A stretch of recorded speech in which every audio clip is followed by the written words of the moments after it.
وہ ہوں تو دین کا مفہوم بیان کریں، وہ ہوں تو لوگوں کو ہدایت دیں، وہ ہوں تو کتاب خدا و شریعت کو تحریف سے بچائیں، وہ ہوں تو امنیت اور عدل کو قائم کریں۔ اب جب عصر غیبت آ گیا، اب یہاں سے ذرا سجا جائیں گے، ابھی تک مقدمہ تھا۔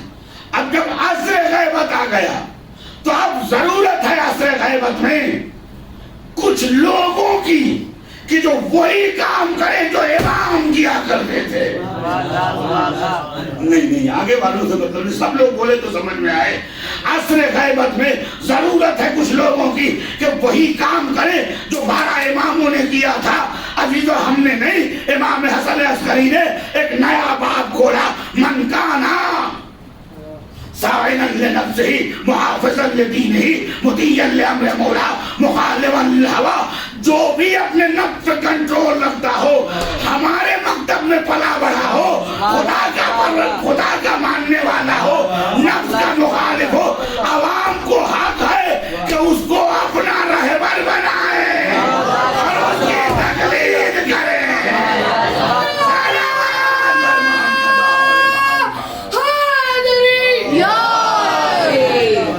صلوات پڑھ دے محمد،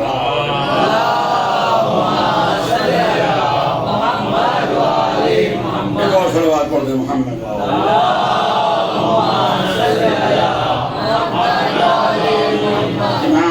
امام نے پہلے سے انتظام کر دیا اور عادت کیسے ڈالی؟ آپ دیکھیں کہ ابھی غیبت کا زمانہ شروع نہیں ہوا ہے، امام دہم یعنی امام علی نقی علیہ السلام کا زمانہ۔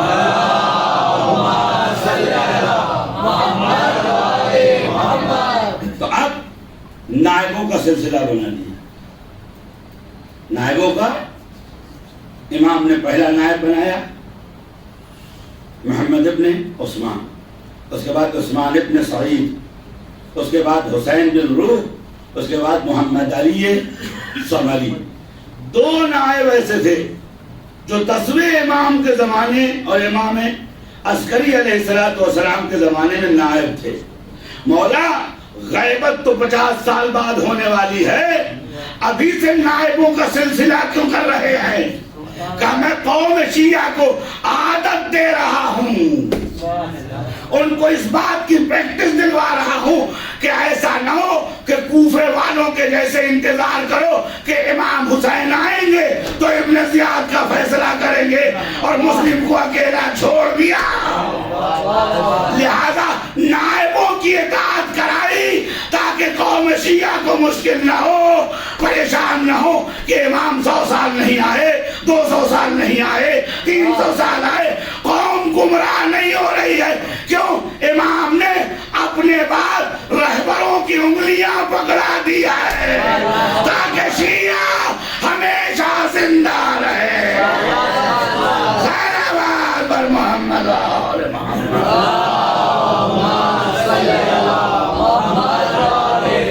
دیکھو صلوات بر محمد۔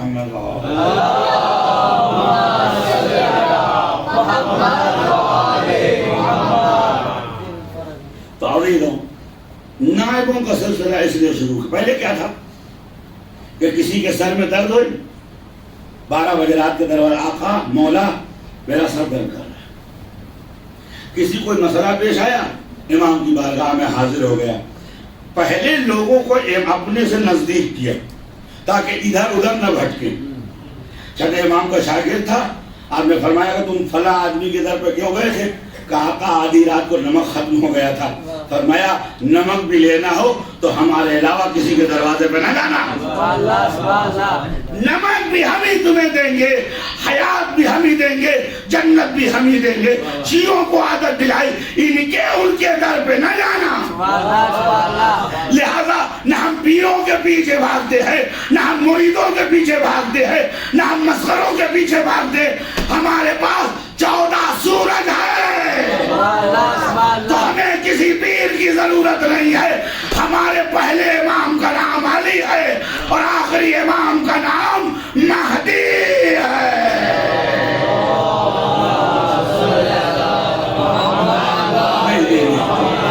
صلوات پڑھو جیسے سے مرد سلوات پڑھتے ہیں.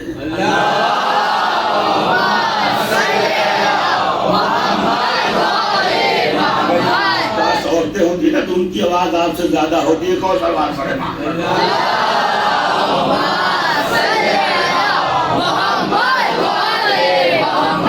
کہہ رہا ہوں حدیثوں میں ہے کہ صلوات جب بلند پڑھی جاتی ہے تو نفاق دور ہوتا ہے. اب میں یہ سوچ رہا تھا کہ نفاق کیسے دور ہو؟ ہم تو مولا کو مانتے ہیں. تو فوراً ذہن نے یہ سمجھایا تم مانتے ہو, دوسرے تو نہیں مانتے. لیکن جب کنٹینیوس صلوات کی آواز پہنچتی رہے گی تو امت سوچنے پہ مجبور ہو جائے گی وہ سب تو ساتھی براتی تھے, آل کوئی اور ہے. صلوات بر محمد آل محمد.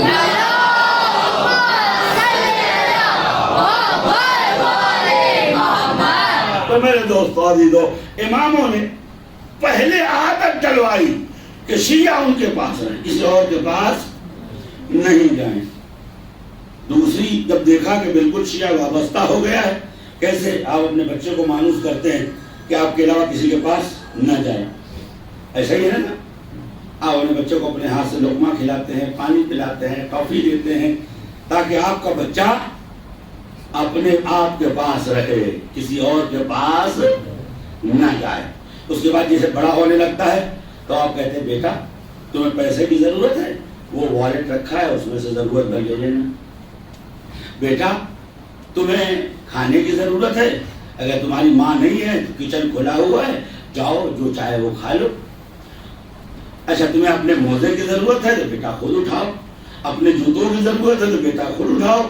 لیکن آج کل کے جوان یہ ہے کہ ماں سے کپڑا بھی دھلوانا پسند کرتے ہیں, ماں شو بھی لا کے دے, بعد میں کایا پلٹ ہو جاتی ہے. اپنی ماں سے کام کرواتے ہیں, اپنے بچوں کی ماں کا کام کرتے ہیں. صلوات پڑھے محمد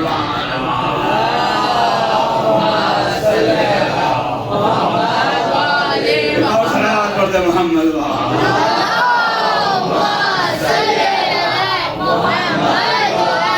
غلط تو نہیں کہا میں نے کہ بھائی ماں دن بھر اگر کچن میں کھڑی ہو تو فخر سے بتاتے کہ ہماری ماں کھانا پکانا جانتی تھی. لیکن اگر بیوی 1 گھنٹہ کھڑی ہو جائے تو اس عورت سے زیادہ ہمارے چہرے پر رنگ بدل جاتا ہے. یہ کھڑی ہے, کسی کو احساس نہیں ہے. ارے کم وقت جاگنا تھا تو اس وقت جاگتا جب تمہاری ماں کھڑی تھی. بلکہ انصاف ہونا چاہیے, بیوی کو بیوی کا حق دو, ماں کا ماں کو حق دو, تاکہ نہ یہاں ظالم ہو نہ وہاں ظالم ہو. ایک درود پڑھ دیں محمد آل محمد.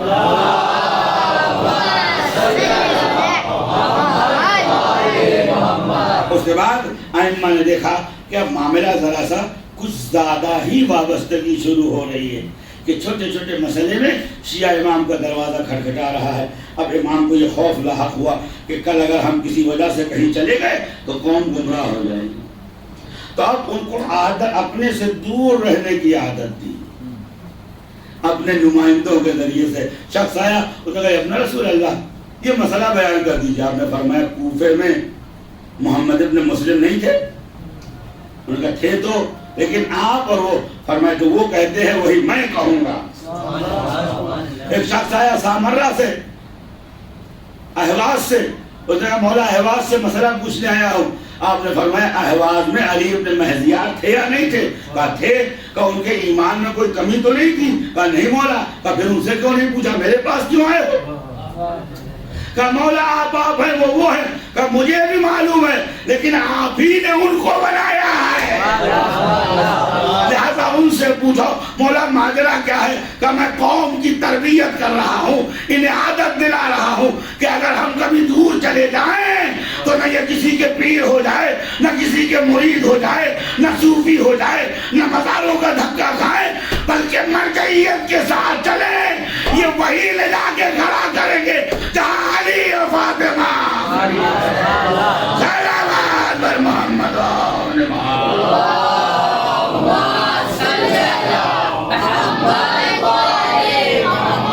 اور درود پڑھتے محمد.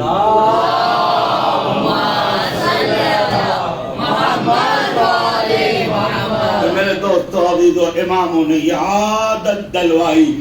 اب آئیے ان چاروں مسئلوں کو آپ کے سامنے سمیٹ دوں. کہ آج اگر آپ کو قرآن کی تفسیر پوچھنی ہے تو کس سے پوچھیے گا؟ ذرا جلدی جتنے تفسیر لکھنے والے ہیں وہ سب مراجع،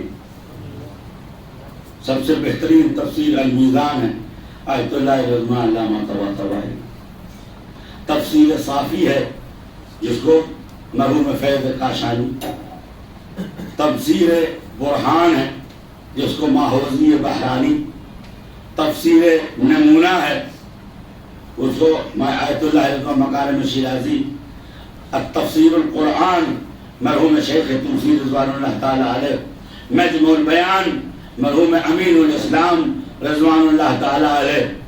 ایسا لگا کہ اماموں کی جو ذمہ داری تھی وہ مراجع نے سنبھال لی، اور آواز دی آقا جب تک یہ نوکر و خادم زندہ ہیں آپ کو پریشان ہونے کی ضرورت نہیں ہے۔ اس کے بعد دوسرا مرحلہ ہدایت و ارشاد کا معاملہ۔ عزیزوں 20ویں صدی میں اسلام کی موت آ گئی تھی۔ ہندو لکھتے تھے گرو سے کہو ہم ہندو ہیں، اور مسلمان ڈر کے مارے اپنا نام بدلتا تھا، KL احمد، MS مودی، الگ الگ ہے گجرات میں، کیوں؟ لیکن یہ کہتے ہوئے ڈرتا تھا کہ میرا نام محمد حسین ہے، میرا نام علی عباس ہے، میرا نام احمد ہے۔ اور بہت سے لوگ مسلمان ہونے سے شرمندہ ہوتے تھے۔ لوگ جاتے تھے مثلا اگر باہر ملک بھی جاتے تھے تو ڈرتے تھے کہیں پوچھ نہ لے کہ آپ کا ریلیجس کیا ہے، چپے چوری۔ اس آج کے 50 سال پہلے شاید ہی کوئی ہوگا کہ جو ایئرپورٹ پہ یا شپ پہ نماز پڑھتا ہو، اگر پڑھتا بھی ہوگا تو اپنے کیبن میں، کہ کہیں کیبن کرو پوچھ نہ لے، کبھی جہاز کا کیپٹن یہ پوچھ لے کہ یہاں کیا کر رہے ہو، چرچ میں کیوں نہیں گئے۔ تو عزیزوں مسلمان اسلام سے ڈرتا تھا، پوری دنیا میں اسلام بچاؤ کا شور تھا، ہر طرف اسلام قسم پرسی کے عالم میں مبتلا تھا۔ فلسطین قبضے میں تھا، عراق قبضے میں تھا، اردن قبضے میں تھا۔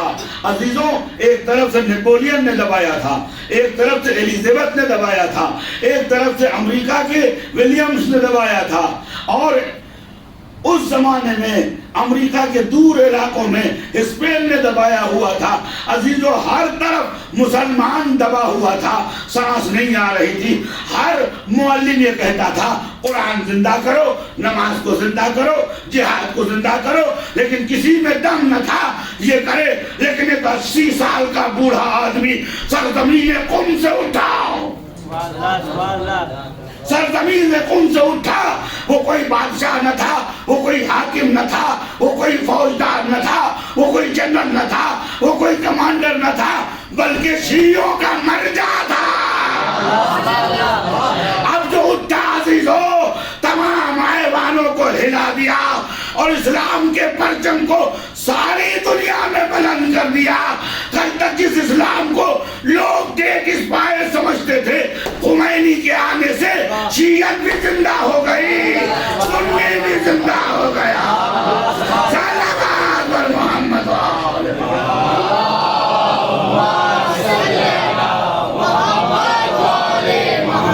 اور صلوات پڑھ دیں محمد۔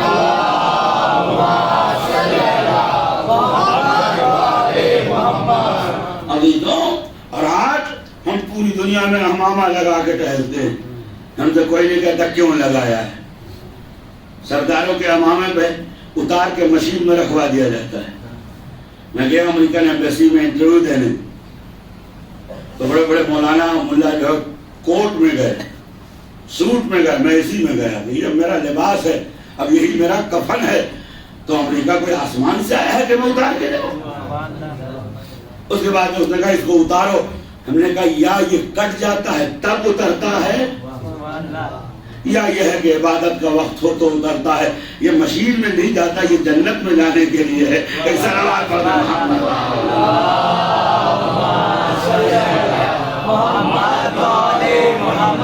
اس ماڈل کو کیا کہتے ہیں؟ میں نے کہا اس ماڈل کو مرجعیت و مینی خمینی کہتے ہیں۔ ایک صلوات پڑھ دیں محمد۔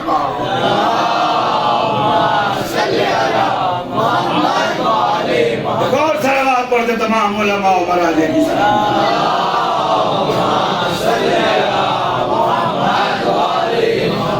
اور عزیز آج اگر دنیا اسلام میں اگر کوئی دین و خدا کی بات کرتا ہے تو یہی مرجعیت ہے. اب کچھ لوگ مرجعیت سے جلتے، کچھ نادان ہیں، کچھ بیمار ہیں. جو نادان ہے خدا ان کی ہدایت کرے، جو بیمار ہیں اگر دل بیمار ہے تو ان کا علاج نہیں ہو سکتا. فَطُبِعَ عَلَىٰ قُلُوبِهِمْ صُمٌّ بُكْمٌ عُمْيٌ فَهُمْ لَا يَعْقِلُونَ. لیکن جن کی بارے میں جو نہیں جانتے اللہ ان کی ہدایت کرے. مرجعیت سے کیا پریشانی ہے آپ کو؟ آپ کو نہیں، میں آپ کو نہیں کہہ رہا ہوں، مطلب جو بھی سامنے ہو، کیا پریشانی ہے آپ کو؟ مرجع نے کیا بگاڑا ہے؟ مرجع نے ہر جگہ تحریف سے بچایا ہے. سیریا میں آج سے 10 سال پہلے ہمارے پڑوسی ملک کے کچھ جاہل ملنگی وہاں جاتے تھے، جانے کے بعد بکرا ذبح کرتے تھے اور اس کا خون پلاتے تھے. وہاں کے اہل سنت یہ کہتے تھے الدم حرام الشیعہ یاکلون ویشربون الدماء. خون حرام ہے، شیعہ خون پیتے ہیں، شیعہ خون کو استعمال کرتے ہیں. وہاں مرجع نے فتویٰ دیا نہیں، ایسی کوئی بھی عزاداری جائز نہیں ہے جس میں حسین کے دامن میں دبا ہے. یہ مرجع ہے جو عزاداری کی حفاظت کرتا ہے، دین کو تحریف سے بچاتا ہے. جس دن مرجع ختم ہو جائے گا عزیزوں، اس دن آپ پریشان ہوں گے. رحمت کیوں نہیں نظر آتی؟ کوئی بولتا کیوں نہیں؟ کوئی فیس کیوں نہیں کرتا؟ اپنے گھروں میں آرام سے ہم سو رہے ہیں، عراق بچا ہوا ہے، حسین کا روضہ بچا ہوا ہے، بی بی زینب کا حرم بچا ہوا ہے، تمہارا دھرم بچا ہوا. کیوں؟ اس لیے کہ چند بوڑھی ہڈیاں رات بھر جاگتی ہے تاکہ اپنے آقا کے گھر کی چوکیداری کر سکے. صلوات بر محمد.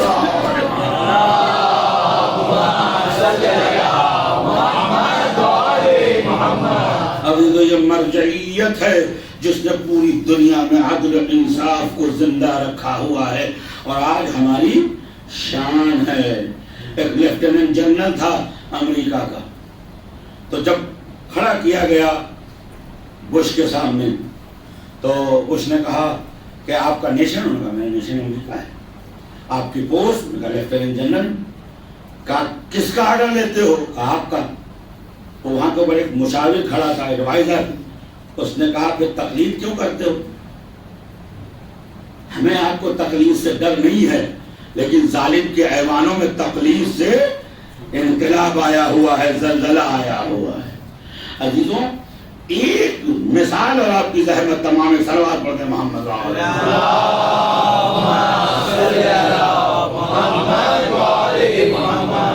تو بش نے یہ کہا کہ کیا تم اگر وہ آرڈر دیں تو تم مجھے شوٹ کر دو گے؟ انہوں نے کہا ہاں شوٹ کر دیں گے. کہا تم خائن ہو گے؟ انہوں نے کہا نہیں، تم تنخواہ دیتے ہو، جسم تمہارے حوالے. وہ ہمیں دین دیتے ہیں، روح و ایمان ان کے حوالے. میں تمہارے ہاں کام کرتا ہوں، پیسے لیتا ہوں، میں ان کے ہاں نوکری کرتا ہوں. چونکہ ان کی گفتگو نہیں ہوتی ہے، وہ ہمارے آقاؤں اور ہمارے مولا کی گفتگو ہوتی ہے. عزیزوں مجتہد آرڈر نہیں دیتا ہے، آپ کو امام کا آرڈر ریپلیس کرتا ہے، آپ تک امام کا حکم پہنچاتا ہے. لہذا جیسے آپ وضو کرتے ہیں ویسے مجتہد بھی وضو کرتا ہے، جیسے آپ غسل کرتے ہیں ویسے مجتہد بھی غسل کرتا ہے. اور عزیزوں کسی نے خمینی صاحب سے کہا تھا آپ آقا ہیں، آپ ملت کے سردار ہیں. اس سے میں فرمایا یاد رکھو مجھے قوم کا نوکر کہو، مجھے اچھا لگتا ہے، اس لیے کہ آقا تو علی ہے اور آل علی علیہ السلام. عزیزوں مجتہد کا ایک فائدہ آپ کے سامنے عرض کروں اور آپ کی زحمت تمام صلوات پڑھتے محمد.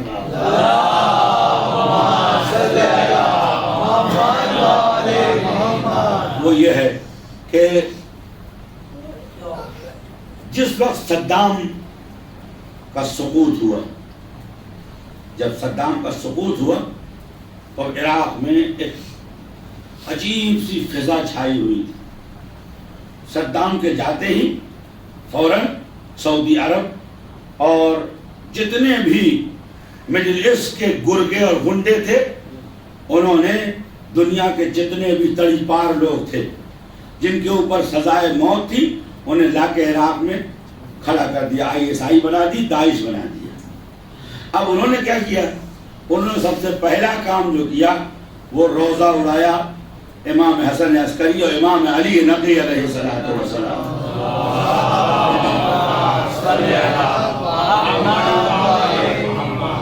روزے کو بلاس کیا۔ اب عزیزو ہوا کیا؟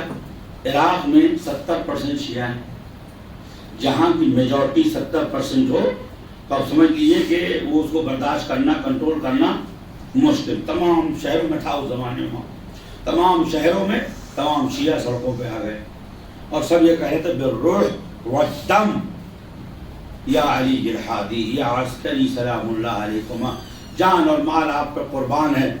اور امریکہ نے پلاننگ کیا کی تھی؟ امریکہ، انگلینڈ، اسرائیل، فرانس، جرمنی، سعودی عرب، پلاننگ یہ تھی کہ عراق میں میجورٹی کس کی ہے؟ غور کیجیے گا، میجورٹی کی 5 منٹ میرا باقی میں ختم کر دوں گا۔ میجورٹی کس کی ہے؟ بولیے کس کی ہے؟ شیعوں۔ اب ظاہر سی بات ہے کہ مینورٹی میں کون ہے؟ ہمارے سنی بھائی۔ تو اب میجورٹی ہمیشہ مینورٹی پہ غالب ہوتی ہے، تو روزے کے نام پر، حرم کے نام پر، اہل بیت کے نام پر قتل و غارت ہوگی، تو اس میں شیعہ بھی مارے جائیں گے اور زجر دے دی، وہ بھی مارے جائے گا، برادران اہل سنت مارے جائیں گے۔ تو عراق سب سے پہلا جو نقصان ہے وہ یہ ہے کہ امریکہ کہے گا صاحب اب ایک عراق ایک ون نیشن اور واحد کنٹری نہیں رہ سکتا، عراق کا بٹوارا کرو، کردوں کو کرد دے دیجئے، سنیوں کو سنی علاقہ دے دیجئے، بغداد دے دیجئے، انہیں سامرہ دے دیجئے، شط العرب یعنی بصرہ دے دیجئے، شیعوں کو کیا دیجئے؟ کربلا اور لگو کریں، کربلا اور نجف، اور سامرہ والا تو اہل سنت کا مجرم تھا پہلے۔ اس کے بعد کیا ہوتا؟ یہ چھوٹی چھوٹی ریاستیں آپس میں لڑتی، تیل کے بٹوارے کے لیے، گیس کے بٹوارے کے لیے، مذہب کے نام پر، قوم کے نام پر، قبیلے کے نام پر، کاسٹ کے نام پر۔ شیعوں کو کیا ملتا؟ کربلا ملتا، نجف ملتا، جہاں نہ تیل ہے، نہ پانی ہے، نہ منرلز ہیں۔ نتیجہ کیا ہوتا ہے؟ ایک نیا سوڈان بنتا۔ آپ سب یاد ہے صدام کے زمانے میں چوڑیاں لے جاتے تھے، صدام کے زمانے میں ڈریس لے جاتے تھے، صدام کے زمانے میں کھانا لے جاتے تھے، ان عراقی عوام کو کھلاتے تھے، لیکن مرجعیت نے اس عوام کو ایسا پلٹا دیا کہ اب آپ لے کے نہیں جاتے ہیں۔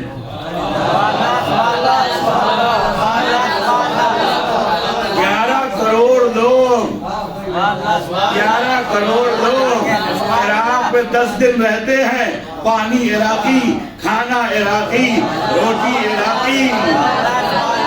یہ انقلاب کہاں سے آیا؟ یہ انقلاب مرجعیت کا انقلاب ہے۔ صلوات بر محمد و آل محمد۔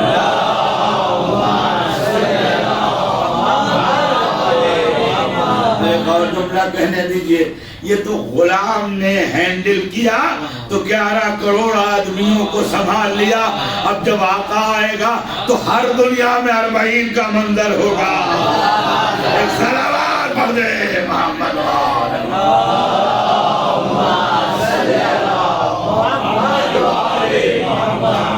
تو پورے عراق میں خونریزی ہوتی۔ اب امریکہ نے کہا ہم نے تو بیج بو دیا ہے، اینٹ کو دھکا دے دیا ہے، اب یہ اینٹ پورے اراؤنڈ آف عراق کو خراب کر دے گی، عراق بٹ جائے گا، شیعوں کے پاس خالی کربلا آ جائے گا، شیعہ سنی کا خون بہائے گا، سنی شیعہ کا خون بہائے گا معاذ اللہ۔ اس کے بعد چونکہ اب ہم پروپیگنڈا کریں گے، ویڈیو میں دکھائیں گے، ٹی ویوں میں وائرل کریں گے، سیٹلائٹ پہ دکھائیں گے کہ شیعہ برادران اہل سنت کو مار رہے ہیں، تو اب جہاں اہل سنت حضرات کی میجورٹی ہے اور شیعوں کی مائنارٹی ہے، وہاں شیعوں کا خون بہایا جاتا۔ پاکستان کے اندر، ہندوستان کے اندر، فلسطین کے اندر، شام کے اندر اور پوری دنیا میں مسلمان کی خون سے ہولی کھیل رہے ہوتے، دوا بھی علا کے دیتے، اسلحہ بھی علا کے دیتے، چاقو بھی علا کے دیتے، بینڈیج بھی علا کے دیتے، یعنی جد بھی ان کی یہ پلاننگ تھی 100 سال کی عالم اسلام کو تباہ کرنے کے لیے. لیکن عزیزو ایک جملہ کہوں اور بات کو تمام کر دوں. امریکہ سن لے 100 سونار کی نہیں ضائع نہ کرو میری بات کو. 100 سونار کی ایک تم نے ارادہ بنایا تو تم مکار تھے, شیطانی تھے. انہوں نے فتویٰ دیا تو یہ علی کے غلام ہیں. فتویٰ کیا دیا؟ فتویٰ دیا کہ روزہ گر گیا ہے, ہم دوبارہ بنا لیں گے. اسلامی برادری گر جائے گی تو اسے بنانا ناممکن ہوگا. اور فرمایا جو مارا جائے گا وہ بھی جہنمی, جو مارے گا وہ بھی جہنمی. پورے عراق میں سناٹا ہو گیا. اب عزیزو امریکہ کی حالت خراب, روزہ باقی, کربلا باقی, اربعین باقی. نہ سودان میں خون بہا, نہ ہندوستان میں خون بہا, نہ پاکستان میں خون بہا. اب آپ کی سمجھ میں آیا کہ مرجع کے قلم میں کتنا دم ہے. جملہ کہنے دیجئے, یہ قلم نہیں ہے, یہ ذوالفقار ہے جو وقت کے عمر بن عبد داؤد کا گلا کاٹنا. سلام بر محمد.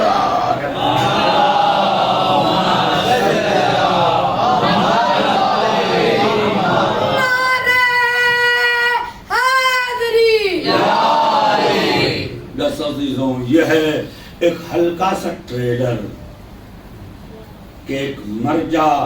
اچھا لوگوں کو مرجع سے دشمنی بھی اسی لیے ہے, نہ ہوتے سیستانی, ان کو نہ سیستانی سے دشمنی ہے نہ خامنئی سے. اس لیے کہ ایک سسٹم ہے, یہ گئے دوسرا آگے, تو ان کو سسٹم سے نفرت ہے. اب عزیزو اگر یہ سسٹم نہ ہوتا تو عراق کا حال کیا ہوتا, ہمارا حال کیا ہوتا. میں نے کہا امام کی ذمہ داری امنیت کو بچانا, عدالت کو باقی رکھنا. آج یہ مراتب وہ کام کر رہے ہیں.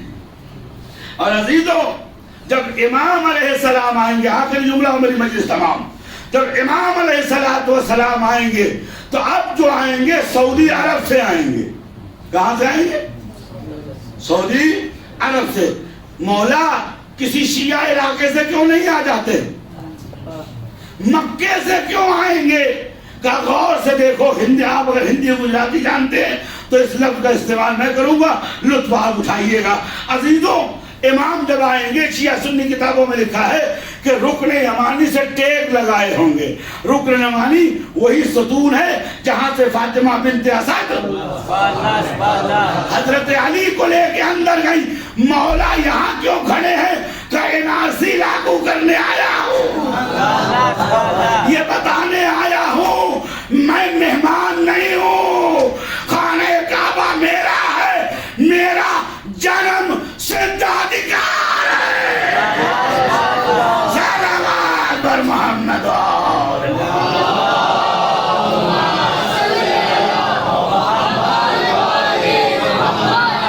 میں باہر سے نہیں آیا ہوں, یہاں میں پیدا ہوا ہوں, یہ میرے خاندان کا جچا خانہ ہے. نکل جاؤ اویدھ قبضے والوں, نکل جاؤ غیر قانونی رہنے والوں. اور عزیزوں جب آپ آئیں گے تو جو پہلی تقریب میں مجلس تمام کی, جو پہلی تقریر ہوگی وہ بھی مجلس ہوگی. جو پہلی تقریر ہوگی وہ کیا ہوگی؟ وہ مجلس ہوگی. آپ کو اندازہ ہے کہ حسین کے خون میں کتنی طاقت ہے کہ امام زمانہ کے عالمی انقلاب کو بھی حسین کا خون دنیا تک پہنچائے گا.